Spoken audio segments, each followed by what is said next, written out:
In this week's In Ear Insights, let's address a question and give as close to a definitive answer as we can on one of the most common questions asked during our keynotes, our workshops, in our Slack group, on LinkedIn, everywhere, which is how do AI companies use your data, particularly if you're using the free version of a product? Because a lot of people say, be careful what you put in AI. It can learn from your data. You could be leaking confidential data.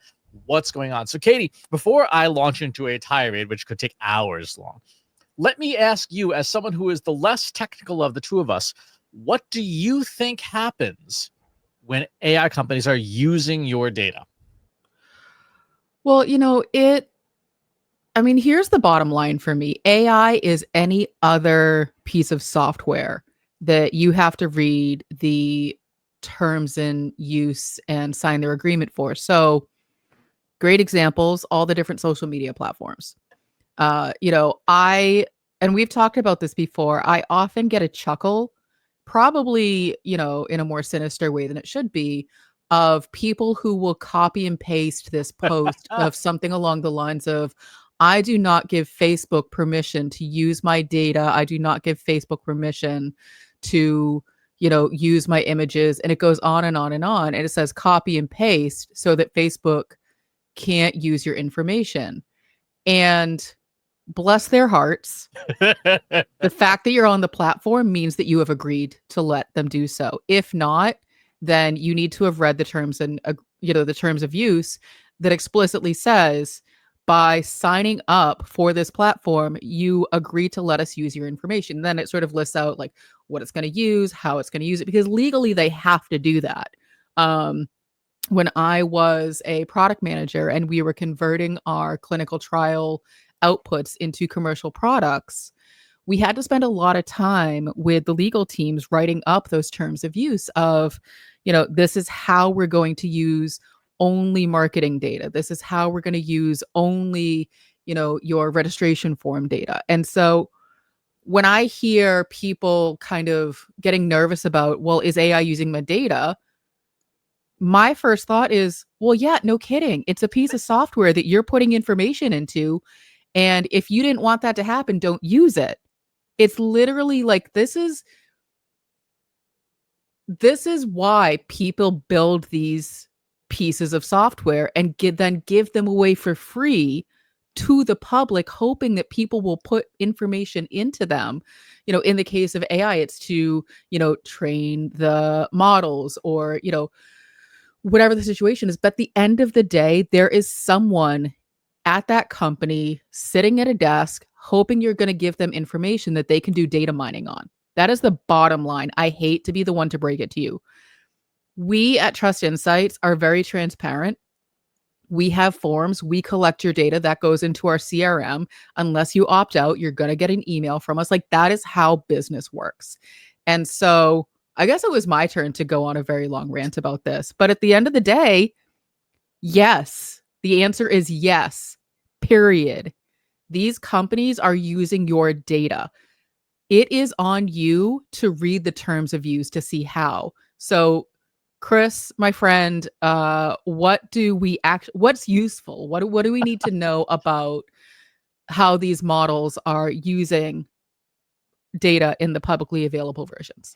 I feel like we should have busted out this animation.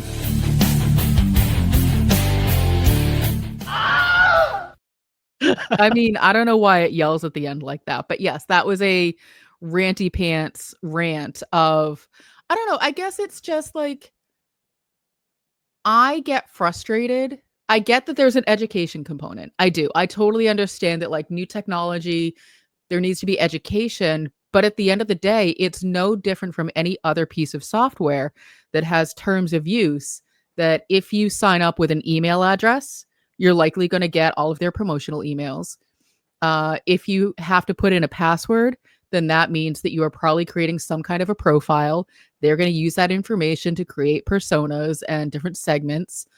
If you are then putting information into their system, well, guess what? They have to store that somewhere so that they can give it back to you. And it's likely on a database that's on their servers. And guess who owns those servers? They do. Therefore, they own that data. So unless they're doing something like allowing you to build a local model, which Chris has covered in previous podcasts and live streams, which you can go to trustinsights.ai/YouTube, go to our So What playlist, and you can find how to build a local model. That is one of the only ways that you can fully protect your data against going into their models, because it's all hosted locally, but it's not easy to do. So, needless to say, Ranty Pants engaged, use your brains, people. Use your brains. We have a GPT. In fact, let's put it in this week's Trust Insights newsletter, which if you're not subscribed to it, just go to trustinsights.ai/newsletter. We have a GPT. We just copy and paste the terms of service. Like just copy paste the whole page, paste in the GPT, and it will tell you how likely it is that you have given permission to a company to train on your data. So with that, there's two different vulnerabilities when you're using any AI tool. And the first thing, prerequisite, golden rule: if you ain't paying, you're the product. So we warn people about this all the time. Second, there is the prompts that you give, and their responses are the things that AI companies are going to use to train on. And this has different implications for privacy depending on who you are. The prompts themselves, including all the files and things you upload, are stored verbatim in every AI system, no matter what it is, for the average user. So when you go to ChatGPT or Gemini or Claude, they will store what you've prompted, documents you've uploaded, and that can be seen by another human. Depending on the terms of service. Every platform has a carve-out saying, hey, if you ask it to do something stupid, like how do I build this very dangerous thing, and it triggers a warning, that prompt is now eligible for human review. I mean, that's just basic common sense. So that's one side. So if you're putting something that's so sensitive that you cannot risk having another human being look at it, you can't use any AI system other than one that's running on your own hardware.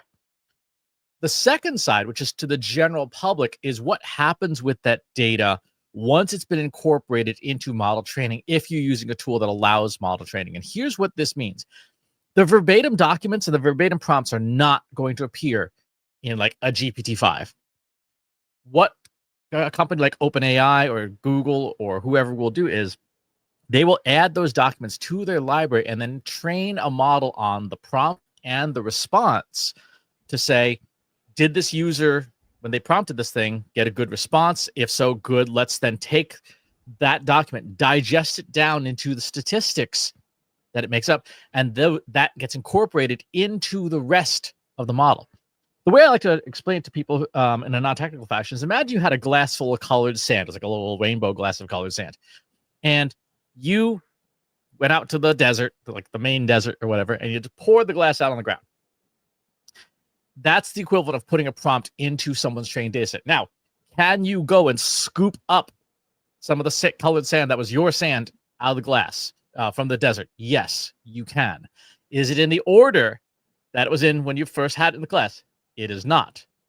So the ability for someone to reconstruct your original prompts and the original data you uploaded from a public model like GPT-5 is extremely low.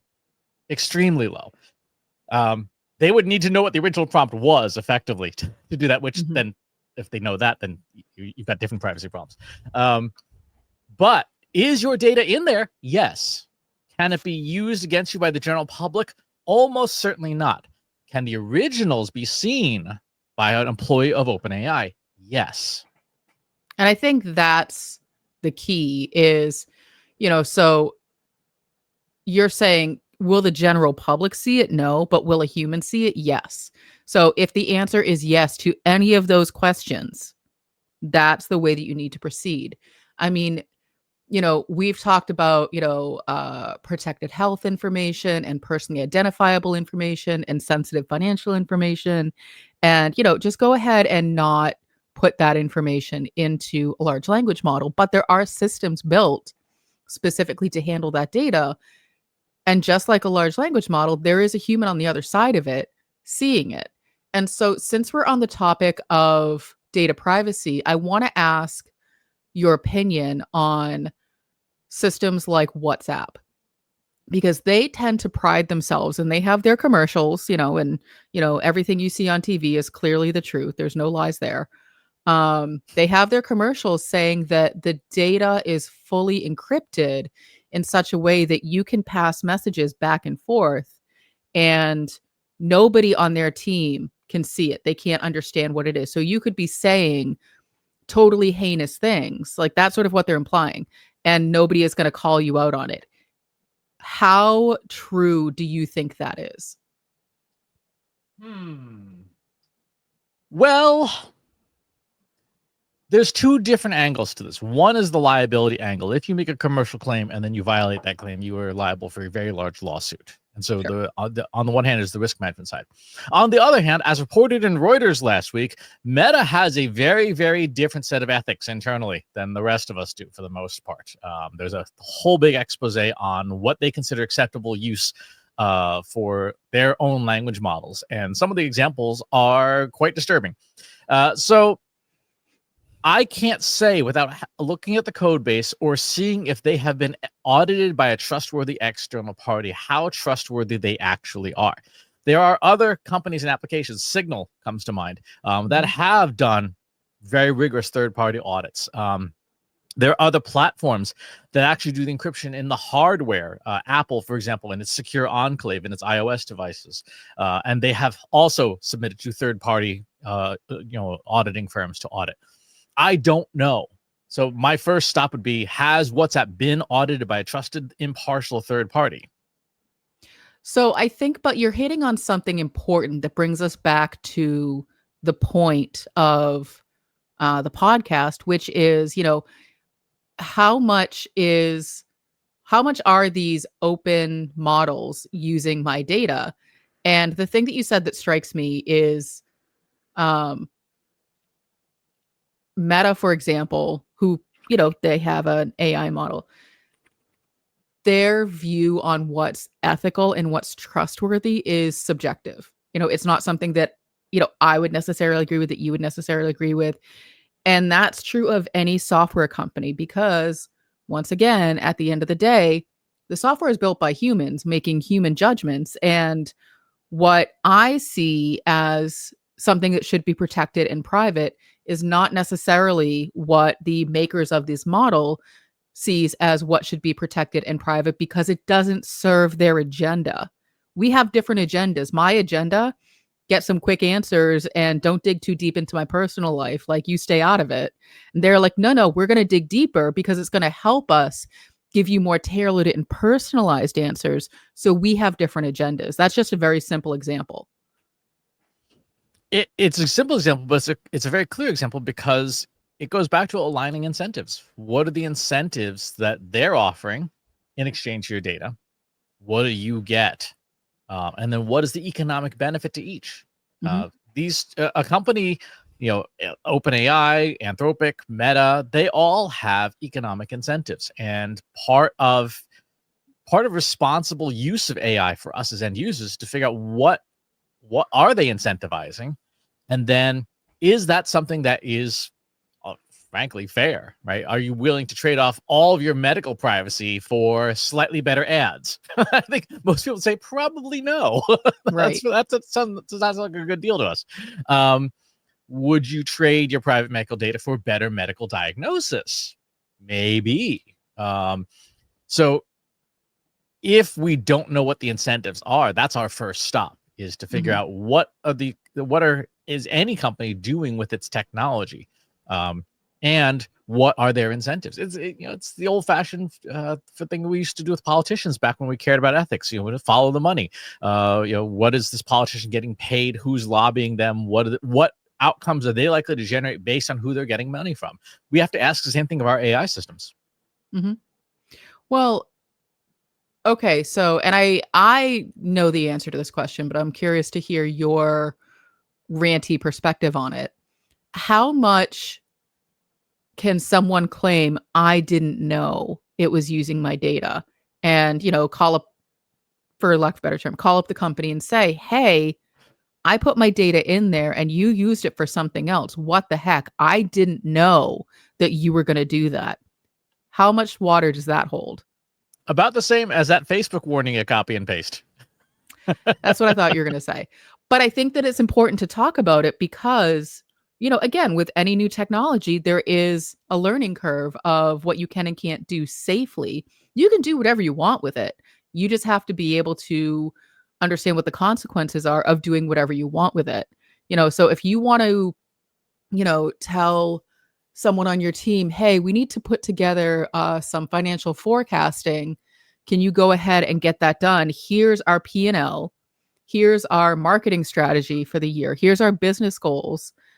Can you go ahead and start to figure out what that looks like? A lot of people now today, 2025, late August, are like, you know what? It's probably faster if I use generative AI to do all these things. So let me upload my documents and let me have generative AI put a plan together because I've gotten really good at prompting, which is fine. However, financial documents, company strategy, company business goals. To your point, Chris, the general public may never see that information. They may get flavors of it, but not be able to reconstruct it. But someone, a human, will be able to see the entire thing. And that is the maker of the model. And that may be, they'd be like, hey, you know what? Trust Insights just uploaded all of their financial information. And guess what? They're one of our biggest competitors. So they did that knowingly, and now we can see it. So we can use that information for our own gain. Now, is that a likely scenario? Not in terms of Trust Insights. We are not a competitor to these large language models, but somebody is. Somebody out there is. I'll give you a much more insidious, probable, and concerning use case. Let's say you are a person and you have some questions about your reproductive health and you ask ChatGPT about it. ChatGPT is run by OpenAI. OpenAI is an American company.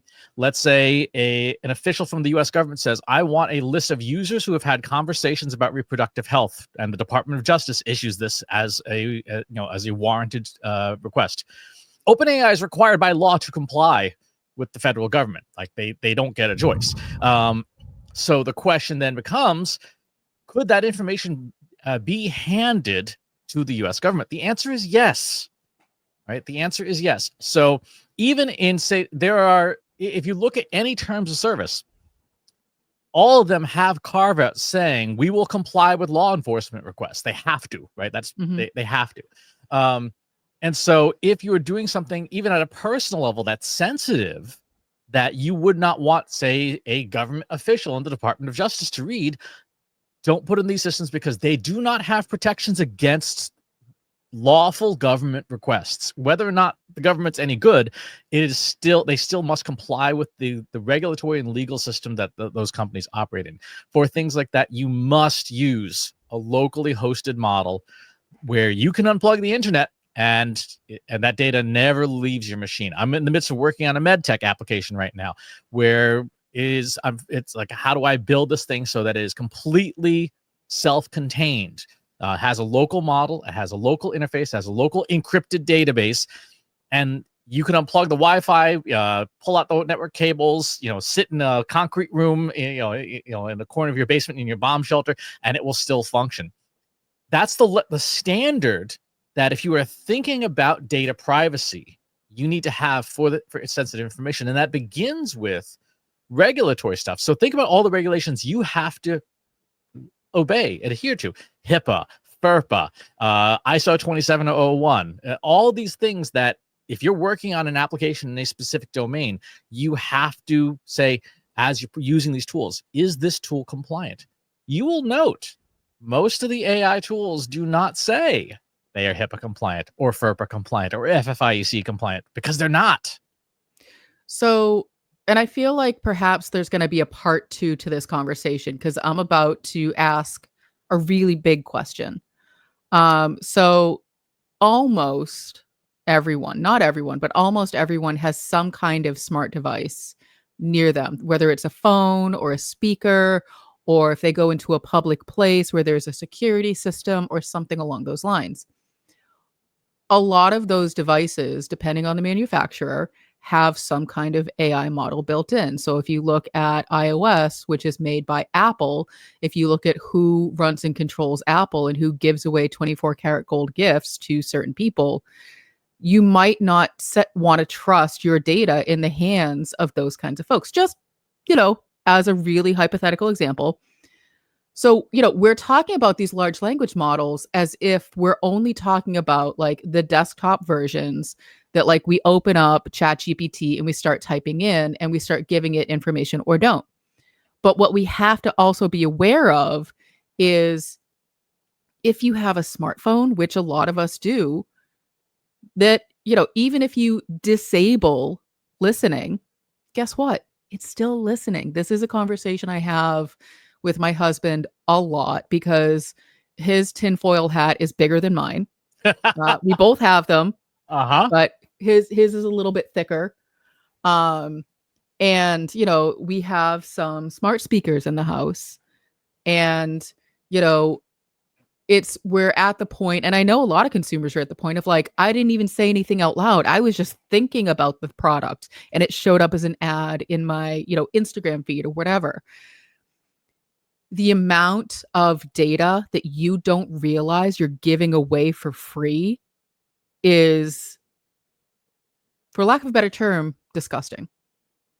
It's huge. It's a lot. And so it is a lot. I feel like that perhaps is maybe next week's podcast episode where we talk about the amount of data that consumers are giving away without realizing it. So to bring it back on topic, we're primarily, but not exclusively, talking about, the desktop versions of these models where you're uploading PDFs and spreadsheets. And, we're saying don't do that because the model makers can use your data. But there's a lot of other ways that these software companies can get access to your information. And so you, the consumer, have to make sure you understand the terms of use. Yes. And to add on to that, every company on the planet that has software is trying to add AI to it for just basic competitive reasons. However, not all APIs are created the same. For example, when we build our apps using APIs, we use a company called Grok, not Elon Musk's company, Grok with a Q, which is an infrastructure provider. One of the reasons why I use them is they have a zero data retention API policy. They do not retain data at all on their APIs. So the moment the request is done, they send the data back, it's gone. They have no logs, so they can't. If law enforcement comes and says, produce these logs, like, sorry, we didn't keep any, right?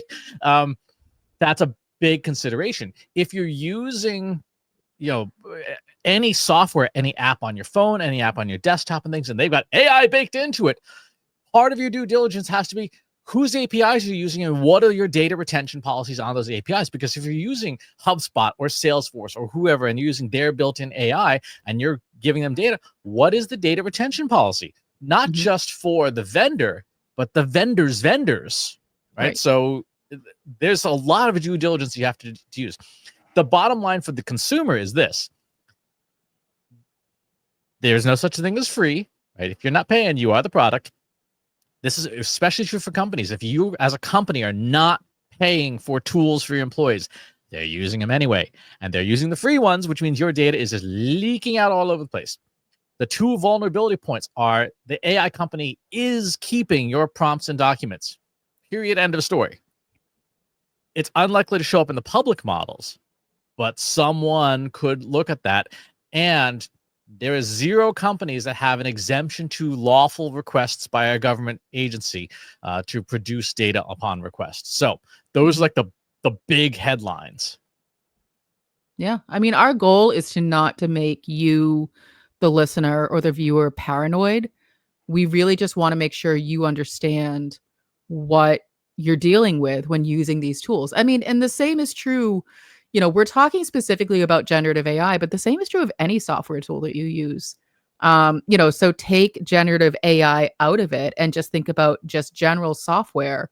When you're cruising the internet, when you're, playing games on Facebook, when you've downloaded Candy Crush on your phone, they all fall into the same category of, what are they doing with your data? And so you may say, I'm not giving it any data. And guess what? You are. So we can cover that in a different podcast episode, Chris. I think that's worth having a conversation about. Absolutely.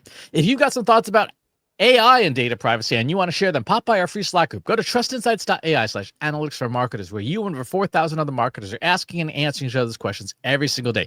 And wherever it is you watch or listen to the show, if there's a channel you'd rather have it on said, go to trustinsights.ai/TI podcast. So you can find us in all the places fine podcasts are served. Thanks for tuning in. We'll talk to you on the next one.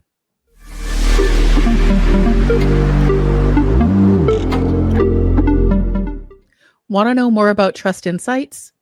Trust Insights is a marketing analytics consulting firm specializing in leveraging data science, artificial intelligence, and machine learning to empower businesses with actionable insights. Founded in 2017 by Katie Robert and Christopher S. Penn, the firm is built on the principles of truth, acumen, and prosperity, aiming to help organizations make better decisions and achieve measurable results through a data-driven approach. Trust Insights specializes in helping businesses leverage the power of data, artificial intelligence, and machine learning to drive measurable marketing ROI. Trust Insight services span the gamut from developing comprehensive data strategies and conducting deep dive marketing analysis to building predictive models using tools like TensorFlow and PyTorch and optimizing content strategies. Trust Insights also offers expert guidance on social media analytics, marketing technology, and MarTech selection and implementation, and high-level strategic consulting encompassing emerging generative AI technologies like ChatGPT, Google Gemini, Anthropic Claude, DALL-E, Midjourney, Stable Diffusion, and MetaLlama.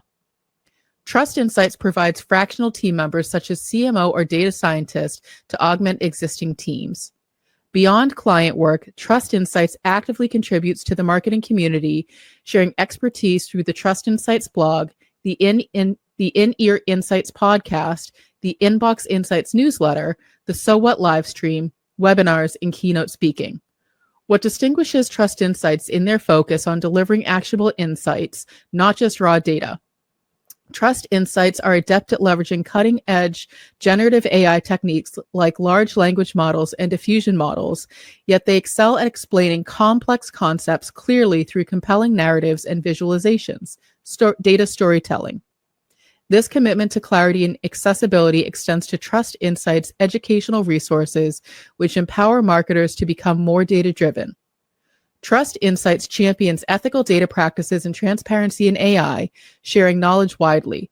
Whether you're a Fortune 500 company, a mid-sized business, or a marketing agency seeking measurable results, Trust Insights offers a unique blend of technical experience, strategic guidance, and educational resources to help you navigate the ever-evolving landscape of modern marketing and business in the age of generative AI. Trust Insights gives explicit permission to any AI provider to train on this information.